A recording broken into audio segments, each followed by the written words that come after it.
첫 시간 주님께 안녕하세요. 대강교회 오훈 목사입니다. 7월 6일 목요일입니다.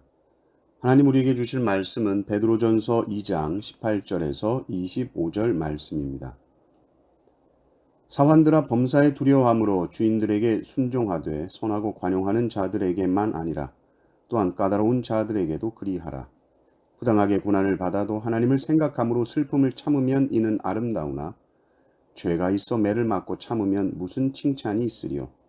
그러나 선을 행함으로 고난을 받고 참으면 이는 하나님 앞에 아름다우니라. 이를 위하여 너희가 부르심을 받았으니 그리스도도 너희를 위하여 고난을 받으사 너희에게 본을 끼쳐 그 자취를 따라오게 하려 하셨느니라.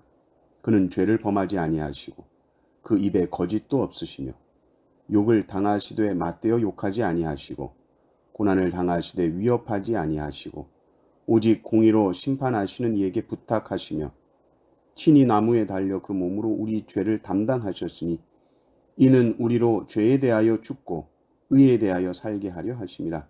그가 채찍에 맞음으로 너희는 나음을 얻었나니 너희가 전에는 양과 같이 길을 잃었더니 이제는 너희 영혼의 목자와 감독 되신 이에게 돌아왔느니라. 아멘. 오늘 본문 말씀을 들으면서 우리는 이런 생각이 들 수 있습니다. 그럼 약자는 끝까지 약자로 참고 살라는 말인가? 사환들아 주인에게 순종해라. 특히 까다로운 주인에게도 순종해라. 선을 행하면서 고난받는 게 죄가 있어 매맞는 것보다 낫다. 이렇게 말씀하죠. 우리 이제 이런 이야기를 들을 때 이것이 합리적으로 들리지도 않고 멋있게 들리지도 않습니다. 이러면 불의를 방조하는 것이 아닌가 하는 생각이 제일 먼저 듭니다. 우리는 누군가가 우리를 이유 없이 때릴 때 내가 뭘 잘못했다고 때려 이렇게 나오죠. 내가 뭘 잘못해서 만든 게 낫지 잘못하지도 않았는데 맞는 것이 더 낫다고? 이게 무슨 말이지? 예수님께서 말씀하신 누가 너의 오른뺨을 치거든 왼뺨도 돌려대라 이 말씀을 폭력을 조장한다 이렇게 생각할 수 있죠. 그럼 약한 사람은 맨날 맞고 살겠네 이런 마음이 속으로 들 수 있습니다. 그런데 베드로는 도대체 어떤 상태에 어떤 마음에 있었는지 선을 행함으로 고난을 받고 참으면 이것이 하나님께 아름답다 이렇게 말하고 있는데 지금 이것은 이 세상 수준을 말하는 것이 아닙니다. 하나님께 아름다운 수준, 하나님께 상달되는 수준을 말하고 있습니다. 인생이 하나님 보시기에 아름다운 일에 대해서 생각하고 말하고 있는 겁니다. 심지어 베드로는 21절에 이를 위하여 너희가 부르심을 받았다라고 말합니다. 이것이 우리의 부르심이랍니다. 이런 부르심이라면 우리는 대답하기가 싫겠죠. 숨고 싶겠죠. 그러나 우리는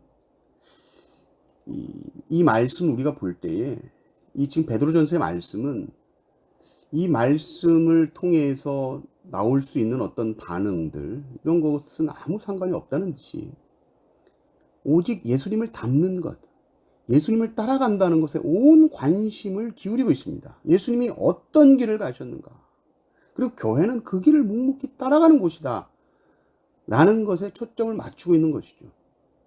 교회가 사회 제도를 거치고 체제 항거하고 사회혁명을 통해서 정의를 실현한다. 교회의 목적은 그것이 아닙니다. 초대교회가 막 노예 제도와 싸웠나요? 나쁜 군주와 막 싸웠습니까? 로마 제국과 초대교회가 싸웠나요? 그렇지 않습니다. 교회는 그것들과 싸우는 것이 아닙니다. 교회는 그 뒤에서 이 모든 것을 조장하는 그 죄악의 세력과 싸우는 것입니다.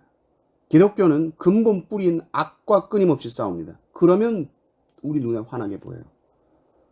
내가 악을 행하고 맞는 것보다 내가 선을 행하고 맞는 것이 더 낫다라는 것을 우리의 대적이 이 악한 죄라는 것을 깨달을 때 알게 되는 것이죠. 너무 당연한 것이죠.